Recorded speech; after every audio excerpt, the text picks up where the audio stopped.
Hello everyone. अगर आप government job की प्रिपरेशन कर रहे हो तो आज की वीडियो आपके लिए बहुत इंपॉर्टेंट है। इस वीडियो में हम बात करेंगे NISL AO 2026 के बारे में।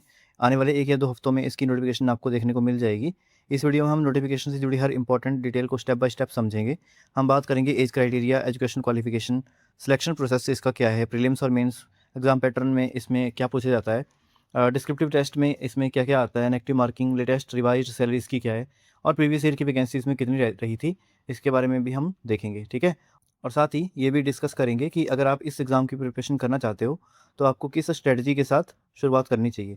मैं कोशिश करूँगा कि हर इन्फॉर्मेशन आपको बहुत सिंपल लैंग्वेज में समझाऊँ ताकि वीडियो देखने के बाद आपको किसी और सोर्स पे जाने की ज़रूरत ना पड़े। तो अगर आप NISL AO 2026 को टारगेट कर रहे हैं, वीडियो को एंड तक ज़रूर देखना। पहले हम बात करते हैं इसमें एजुकेशनल क्वालिफिकेशन के बारे में। अगर आपके पास सिंपल ग्रेजुएशन है तो आप इसमें अप्लाई कर सकते हैं। चाहे आपने BSc करी है, चाहे BCom या BA, आप इसके लिए एलिजिबल है।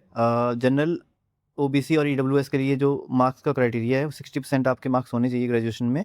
और SC ST और पर्सन विद डिसेबिलिटीज़ के लिए 55% अगर आपके हैं तो आप एलिजिबल है, इसमें अप्लाई कर सकते हैं। ठीक है। जो ये क्वालिफिकेशन है ये किसी भी रिकॉग्नाइज्ड यूनिवर्सिटी जो गवर्नमेंट से होती है उससे आपकी होनी चाहिए डिग्री, और आपकी डिग्री कंप्लीट होनी चाहिए इसमें अप्लाई करने के लिए। ठीक है। अब हम बात करते हैं इसका एज क्राइटेरिया क्या है। मिनिमम एज इसमें 21 ईयर्स रखी गई है। मैक्सिमम एज इसमें 30 ईयर्स रखी गई है। ठीक है। इसमें एज रिलैक्सेशन मिलता है गवर्नमेंट के रूल्स के हिसाब से। अगर आप SC ST कैंडिडेट है तो 5 ईयर्स का रिलैक्सेशन है इसमें। OBC नॉन क्रीमी लेयर से अगर आप आते हैं तो आपको 3 साल का रिलैक्सेशन मिलेगा। पर्सन विद डिसेबिलिटीज़ में 10 ईयर्स, 13 ईयर्स और 15 ईयर्स इसमें कैटेगरी के हिसाब से है। अगर आप SC है तो अगर आप SC है, ST है, OBC है, उस हिसाब से इसमें क्राइटेरिया रखा गया है। ठीक है। एक्स सर्विसमैन के लिए इसमें 5 ईयर्स की रिलैक्सेशन आपको मिलती है। ओके। अब हम बात करते हैं सिलेक्शन प्रोसेस के बारे में। ठीक है। इसमें पहले प्रीलिमिनरी एग्जामिनेशन होता है। प्री जो है वो क्वालिफाइंग होता है, उसको क्वालिफाई करने के बाद आप मेंस में जाएंगे। मेंस क्वालिफाई करने के बाद आप इंटरव्यू में जाएंगे। मेंस और इंटरव्यू का जो स्कोर होता है वो दोनों को मिला के आपकी फाइनल कट ऑफ बनती है।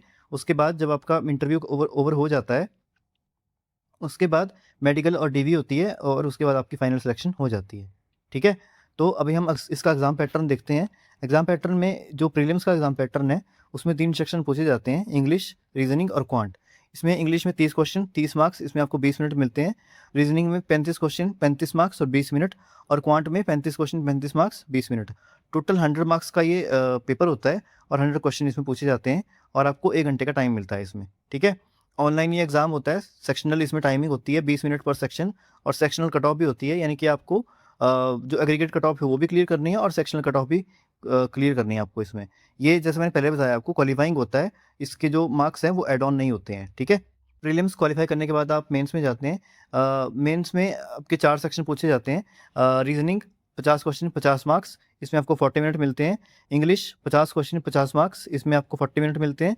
उसके बाद जनरल अवेयरनेस, इसमें करंट अफेयर्स, बैंकिंग अवेयरनेस और इंश्योरेंस अवेयरनेस पूछी जाती है। और फाइनेंस अवेयरनेस भी थोड़ी बहुत पूछी जाती है। ठीक है। 50 क्वेश्चन 50 मार्क्स और इसमें आपको 30 मिनट मिलते हैं। और उसके बाद क्वांटिटेटिव एप्टीट्यूड, इसमें 50 क्वेश्चन 50 मार्क्स और इसमें आपको 40 मिनट मिलते हैं। टोटल ये जो मेंस का एग्ज़ाम है वो 200 क्वेश्चन पूछे जाते हैं 200 मार्क्स के, और इसमें 150 मिनट्स का आपको टाइम मिलता है। ठीक है। MCQ बेस्ड ये पेपर होता है। ये भी ऑनलाइन होता है और इसमें सेक्शनल टाइमिंग होती है, सेक्शनल कट ऑफ भी होती है, यानी कि आपको एग्रीगेट कट ऑफ भी क्लियर करनी है और सेक्शनल कट ऑफ भी क्लियर करनी है इसमें। ठीक है। मेंस के जो मार्क्स हैं वो फाइनल सिलेक्शन में बहुत ज़्यादा इंपॉर्टेंट है, इसके बेसिस पे ही फाइनल सिलेक्शन आपकी होती है। ठीक है। इसके बाद हम डिस्क्रिप्टिव की बात करते हैं। डिस्क्रिप्टिव में इसमें 2 सेट आते हैं। जैसे ही आपका मेंस का एग्जाम को ओवर होता है उसके बाद इसमें डिस्क्रिप्टिव भी पूछा जाता है। ठीक है। डिस्क्रिप्टिव में आपको एस्से राइटिंग और 20 मार्क्स का होता है और लेटर राइटिंग 10 मार्क्स का होता है। कई बार इसमें प्रेस सी वगैरह भी पूछा जाता है। तो मेनली इसमें 2 क्वेश्चन पूछे जाते हैं और 30 मार्क्स का ये पेपर होता है आपका। ठीक है। इसके लिए आपको आधे घंटे का टाइम मिलता है। ऑनलाइन ये पेपर होता है, इसमें आपको टाइप करना होता है कीबोर्ड पे। उसके बाद आपका इंटरव्यू होता है।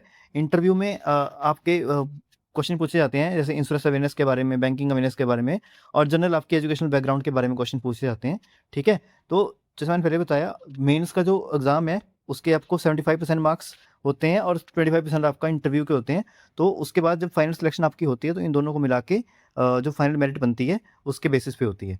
ठीक है। उसके बाद हम नेगेटिव मार्किंग के बारे में बात कर लेते हैं। इसमें अगर आप कोई गलत क्वेश्चन अटेम्प्ट करते हैं, जैसे चाहे प्रीलिम्स में है चाहे मेंस में है, तो उसमें आपके 0.25 मार्क्स कट जाते हैं। इसमें डिस्क्रिप्टिव इंक्लूड नहीं है, सिर्फ आपका प्रीलिम्स और मेंस का एग्ज़ाम इंक्लूड है। ठीक है। उसके बाद अगर आप कोई अनआंसर्ड क्वेश्चन छोड़ देते हैं तो उसमें पेनल्टी नहीं होती है, ठीक है? सिर्फ प्रीलिम्स और मेंस में ही ये एप्लीकेबल होता है, ठीक है? नेगेटिव मार्किंग के बाद अब हम इसका सैलरी स्ट्रक्चर देख लेते हैं। सैलरी जो इसकी है वो अभी रिवाइज़ हुई है। इसकी जो पे स्केल है 82,485 से लेके 1,56,745 तक जाता है, ठीक है? अब इसकी हम अगर बेसिक पे की बात करें तो वो 82,485 है। रिसेंटली इसका वेज रिवीजन हुआ है। उसके बाद इसमें डीए होता है, एचआरए होता है, city compensatory allowance, special allowance, fixed personal allowance, learning, medical, additional, बहुत सारे अलाउंसेस आपको मिलते हैं। तो इसकी जो सैलरी है 1,79,000 तक जाती है, ठीक है? उसके बाद इसमें डिडक्शंस होती हैं, जैसे पीएफ हो गया, NPS, professional tax, income tax और बहुत सारी डिडक्शंस मिला के इसकी जो डिडक्शंस है 35,000 के अराउंड बनती है और इसकी जो इन हैंड सैलरी आपको मिलेगी 1,40,000 के अराउंड होती है, ठीक है? ये अगेन ये जो सैलरी है वेरी कर सकती है सिटी टू सिटी। आप अगर एक्स सिटीज़ में रहते हैं तो आपकी अलग अलग सैलरी होगी, वाई सिटी में अलग और जेड सिटीज़ में अगर आप आते हैं तो उसमें अलग सैलरी होगी इसमें, ठीक है? इसमें बड़े शहर में अगर आप रहते हैं जैसे मुंबई वगैरह में तो इसमें अलाउंसेस और ज़्यादा बढ़ जाते हैं आपके, जैसे हाउस रेंट अलाउंस हो गया तो और ज़्यादा बढ़ जाएगा उसमें, ठीक है? इसके अलावा भी बहुत सारे अलाउंसेस होते हैं जैसे ग्रेच्युइटी हो गया और एनपीएस हो गया, ये आपको मिलते हैं इसमें, ठीक है?